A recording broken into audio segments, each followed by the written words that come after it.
semuanya, Assalamualaikum warahmatullahi wabarakatuh. Perkenalkan, nama aku Audila Fitriani dari kelas 2B Program Studi Manajemen Fakultas Ekonomi dan Bisnis. Jadi di sini aku ingin membahas sedikit materi mengenai indeks pembangunan manusia. Kalian tahu nggak teman-teman, kalau kualitas hidup manusia di suatu wilayah itu diukur dengan IPM atau Indeks Pembangunan Manusia. Lalu, apa sih itu IPM?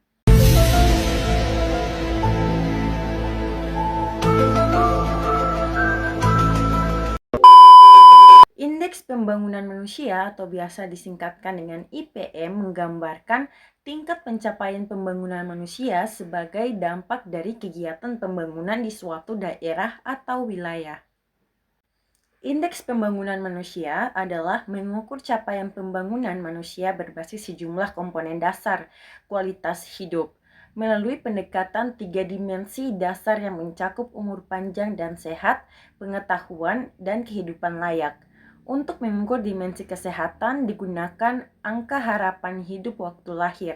Selanjutnya, untuk mengukur dimensi pengetahuan digunakan gabungan indikator angka melek huruf dan rata-rata lama sekolah. Adapun untuk mengukur dimensi hidup layak digunakan indikator kemampuan daya beli masyarakat terhadap sejumlah kebutuhan pokok yang dilihat dari rata-rata besarnya pengeluaran per kapita sebagai pendekatan pendapatan yang mewakili capaian pembangunan untuk hidup layak. Indeks pembangunan manusia adalah pengukuran perbandingan dari harapan hidup, melek huruf, pendidikan, dan standar hidup untuk sebuah negara di seluruh dunia, termasuk di Indonesia. IPM digunakan untuk mengklasifikasikan apakah sebuah negara adalah negara yang maju, negara berkembang, atau negara terbelakang, dan juga untuk mengukur pengaruh dari kebijaksanaan ekonomi terhadap kualitas hidup. Indonesia sebagai salah satu negara berkembang memiliki isu pembangunan manusia yang menarik untuk diteliti. Pembangunan pada dasarnya adalah suatu proses untuk melakukan perubahan pada indikator sosial ekonomi masyarakat menuju ke arah yang lebih baik dan berkesinambungan.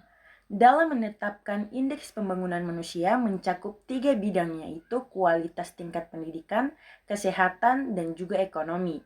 Melalui peningkatan ketiga indikator tersebut, diharapkan akan terjadi peningkatan kualitas hidup manusia. Jadi teman-teman, itulah tadi penjelasan mengenai pengertian dari indeks pembangunan manusia. Sekarang kita akan membahas tentang faktor-faktor yang mempengaruhi indeks pembangunan manusia. Kira-kira apa aja ya? Langsung saja kita ke pembahasannya.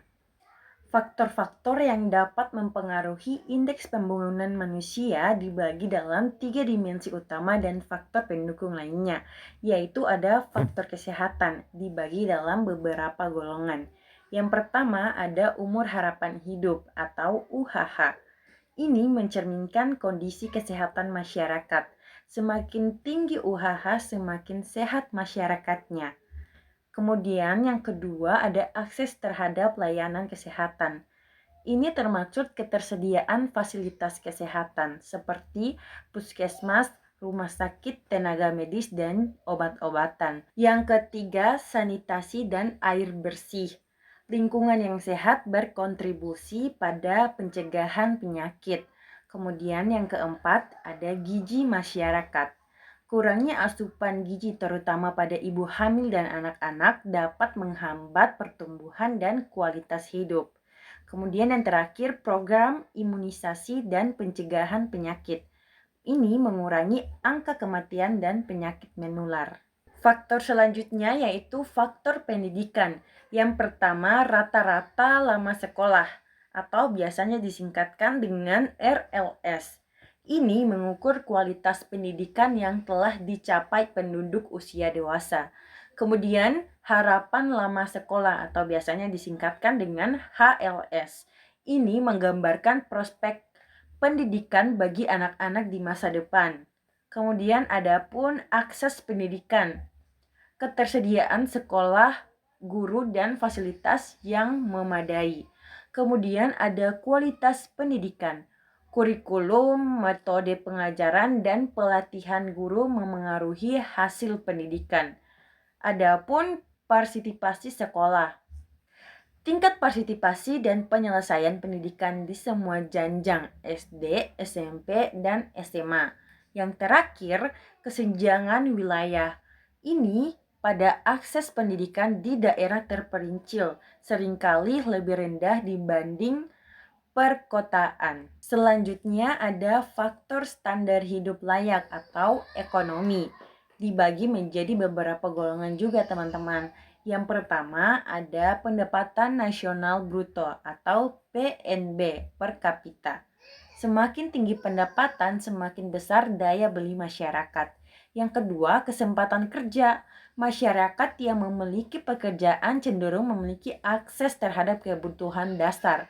Yang ketiga, ada distribusi pendapatan. Ketimpangan ekonomi dapat menyebabkan sebagian masyarakat tetap tertinggal walaupun pendapatan nasionalnya meningkat. Kemudian yang terakhir, infrastruktur ekonomi seperti transportasi, listrik, dan teknologi yang mempengaruhi produktivitas dan akses terhadap sumber daya ekonomi. Kemudian teman-teman ada faktor pendukung lainnya seperti stabilitas sosial dan politik. Lingkungan yang aman dan stabil mendukung pembangunan manusia secara berkelanjutan. Kemudian kebijakan publik dan anggaran pemerintah. Komitmen pemerintah dalam mengalokasikan dana untuk pendidikan, kesehatan, dan pemberdayaan ekonomi. Yang ketiga, budaya dan nilai sosial. Persepsi terhadap pendidikan dan peran perempuan dapat mempengaruhi tingkat partisipasi dalam pembangunan. Yang terakhir yaitu partisipasi masyarakat. Keterlibatan aktif masyarakat dalam pembangunan membantu memastikan program tepat sasaran. Kemudian teman-teman ada beberapa keterkaitan antara indeks pembangunan manusia dan juga pembangunan ekonomi di Indonesia. Yang pertama ada indeks pembangunan manusia sebagai fondasi pembangunan ekonomi. IPM sangat erat kaitannya dengan pembangunan ekonomi karena kualitas manusia merupakan salah satu faktor utama dalam mendukung pertumbuhan ekonomi. Berikut ada beberapa penjelasan mengenai keterkaitan tersebut. Yang pertama ada kesehatan meningkatkan produktivitas. Kesehatan masyarakat yang baik adalah syarat mutlak untuk menghasilkan tenaga kerja yang produktif. Individu yang sehat seperti memiliki energi dan kemampuan fisik untuk bekerja secara konsisten dan efisien. Kemudian tidak mudah sakit sehingga mengurangi absensi kerja. Lalu memiliki masa kerja yang lebih panjang karena umur harapan hidup yang tinggi. Dengan demikian, semakin baik kondisi kesehatan penduduk, semakin tinggi pula produktivitas tenaga kerja yang berkontribusi langsung terhadap pertumbuhan ekonomi. Lanjut yang kedua yaitu pendidikan meningkatkan kualitas sumber daya manusia. Pendidikan adalah kunci dalam menciptakan masyarakat yang cerdas, kreatif, dan inovatif. Masyarakat dalam pendidikan tinggi cenderung lebih terampil dan siap menghadapi tantangan global. Kemudian lebih mudah beradaptasi dengan pertumbuhan teknologi dan pasar kerja. Lalu mampu menciptakan lapangan kerja sendiri atau berinovasi dalam pekerjaan mereka. Dengan demikian, pendidikan yang baik tidak hanya meningkatkan peluang kerja bagi individu, tetapi juga mendukung sektor ekonomi melalui penciptaan nilai tambah. Yang ketiga, standar hidup layak menunjang partisipasi ekonomi. Pendapatan yang memadai memungkinkan masyarakat memenuhi kebutuhan dasar seperti makanan bergizi, transportasi, dan perumahan layak. Jika kebutuhan dasar terpenuhi, masyarakat bisa fokus pada pengembangan diri, bekerja atau berwirausaha sehingga turut mendorong roda ekonomi. Keterkaitan yang kedua yaitu pembangunan ekonomi mendukung kenaikan IPM.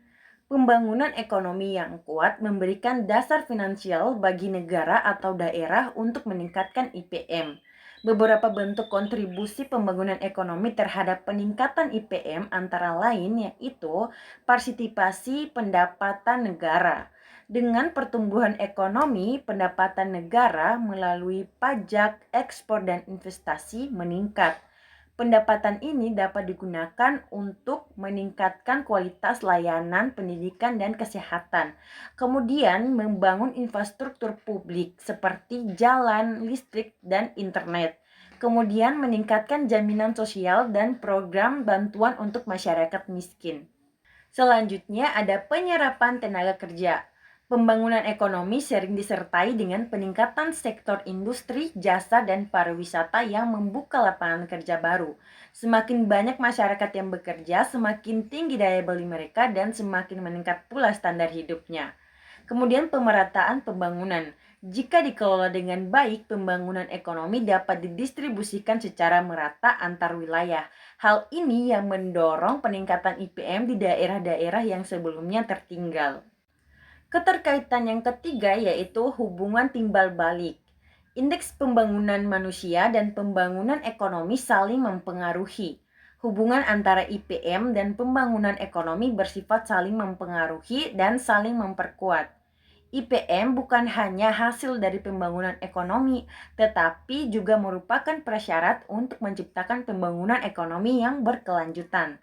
Misalnya, negara dengan IPM tertinggi biasanya memiliki ekonomi yang kompetitif karena ditopeng oleh tenaga kerja yang berkualitas. Keterkaitan yang terakhir yaitu tantangan dalam mewujudkan keterkaitan ideal. Meski hubungan IPM dan pembangunan ekonomi idealnya bersifat sinergis, dalam praktiknya banyak tantangan seperti ketimpangan pendapatan yang menyebabkan IPM tidak meningkat meski ekonomi tumbuh.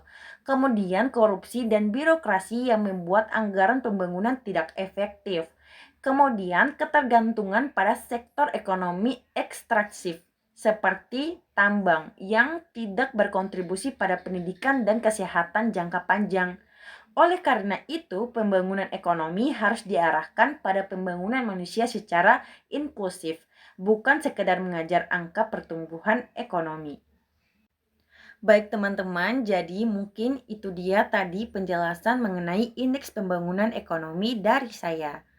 Mohon maaf jika ada salah kata dari aku karena sesungguhnya yang sempurna hanya milik Allah Subhanahu wa taala. Semoga ilmu yang saya berikan bisa bermanfaat untuk kalian semua. Wassalamualaikum warahmatullahi wabarakatuh dan sampai berjumpa.